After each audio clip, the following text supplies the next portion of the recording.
আসসালামু আলাইকুম। আপনারা সবাই কেমন আছেন? আশা করি অনেক ভালো আছেন। নতুন একটা ব্লগে আপনাদের সবাইকে স্বাগতম জানাচ্ছি। আপনাদের কাছে এই জায়গাটা কেমন লেগেছে অবশ্যই কমেন্ট করে জানাবেন। আসলে এই এখনের যেই জায়গাটা আপনাদের মাঝে শেয়ার করতেছি, এই জায়গাটা কিন্তু সব সিজনে থাকে না, এই শুধু বসন্তর সিজনেই থাকে। আর একটা কথা বলতে চাই, আলহামদুলিল্লাহ এক সপ্তাহ পরে রোজা, রমজান মাস অলরেডি চলে এসেছে। তাই সবাইকে রমজানের দাওয়াত দিব এবং সবাই 30টা রোজা রাখবেন এবং তারাবির নামাজ আদায় করবেন এবং আল্লাহ তাআলার হুকুম 5 ওয়াক্ত সালাত পড়বেন। ফজরের নামাজের পরে কুরআন তেলাওয়াত করবেন। তবে যে যেভাবেই পারুন সেই কোরআন শরীফ খতম দেওয়ার চেষ্টা করবেন এই রমজান মাসে,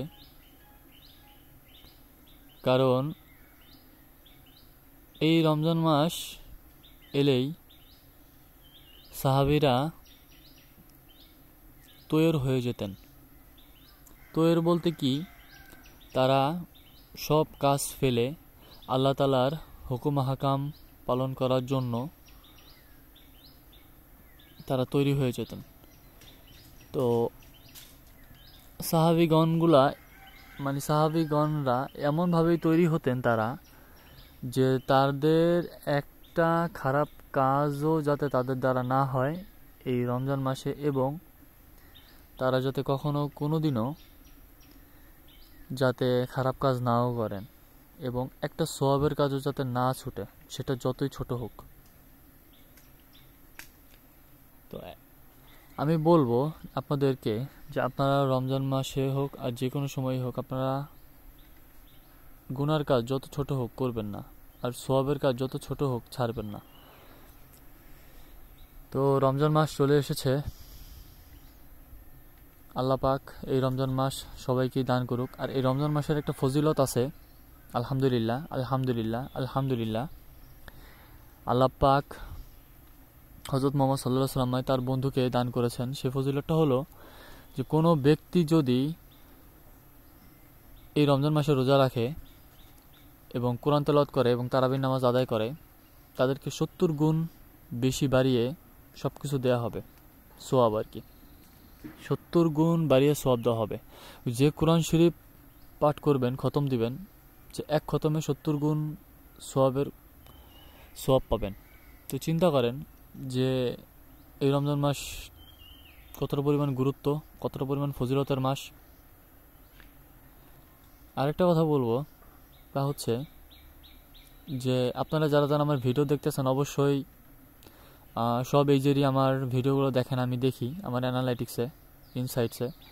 সো 18 বছর থেকে একবারে 65 বছর পর্যন্ত সবার উদ্দেশ্যে একটা কথাই বলবো, যে আপনারা যে যেভাবে পারুন অবশ্যই আপনারা আপনাদের মতামতগুলো কমেন্ট করে জানাবেন।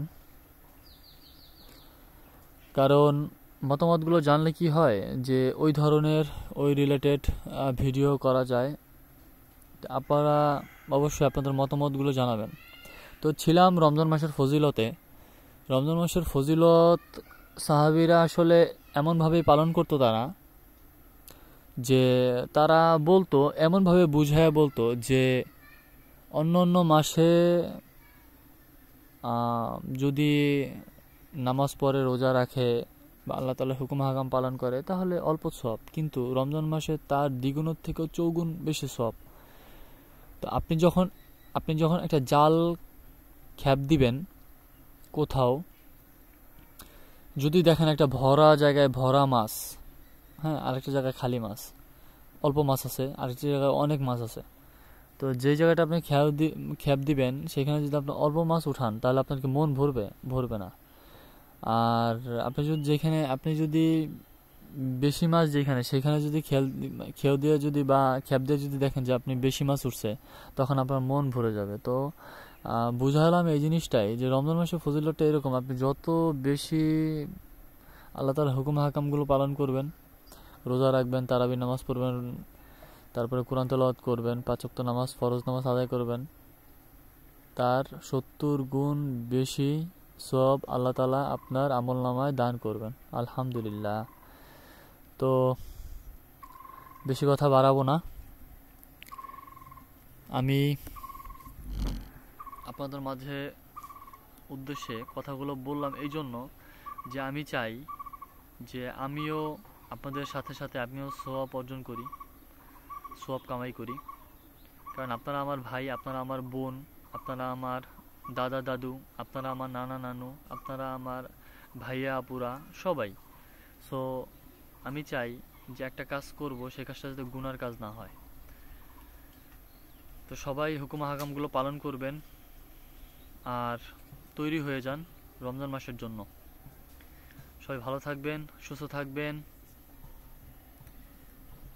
আসসালামু আলাইকুম ওয়া রাহমাতুল্লাহি ওয়া বারাকাতুহু।